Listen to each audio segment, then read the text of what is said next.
কি বাসনা। অদ্বৈতাচার্য ধার দিয়ে চলে যাচ্ছে, আর সুরধুনির বক্ষ মাছ দিয়ে যাচ্ছে তুলসী। কিছু দূর যাবার পর দেখলেন নদিয়ার সমস্ত মায়েরা অঙ্গে জল দিয়ে সুরধুনি গঙ্গায় স্নান করছেন। সেখানে অনেক মা ছিলেন, সেখানে ছিলেন নীলাম্বর চক্রবর্তীর কন্যা শচীমাতা। শচীমাতাও সেখানে স্নান করছেন।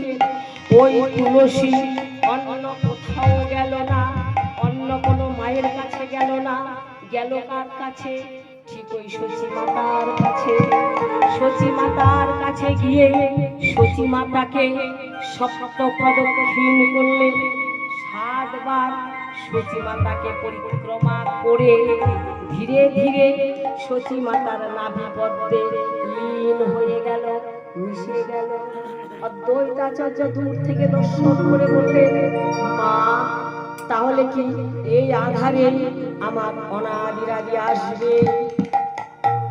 কৃষ্ণকে তুলসী জল দেয় যেই জল, কৃষ্ণ তাহার কথা করয়ে চিন্তন। মানুষ মানুষের কথা ভুলে যায়, মানুষের ভালোবাসা ক্ষণস্থায়ী। যতক্ষণ স্বার্থপূর্ণ না হবে ততক্ষণ মানুষের ভালোবাসা থাকবে।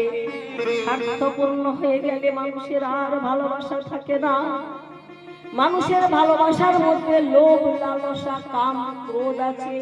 কিন্তু ভগবান বললেন, যদি কোনো ভক্ত ইচ্ছায় অনিচ্ছায়, হেলায় শ্রদ্ধায়, ভক্তিতে অভক্তিতে, সূচিতে অসুচিতে একবার আমার চরণে তুলসী দান করতে পারে, সেই ভক্তের ঋণ আমি এক জন্মে শোধ করতে পারি না।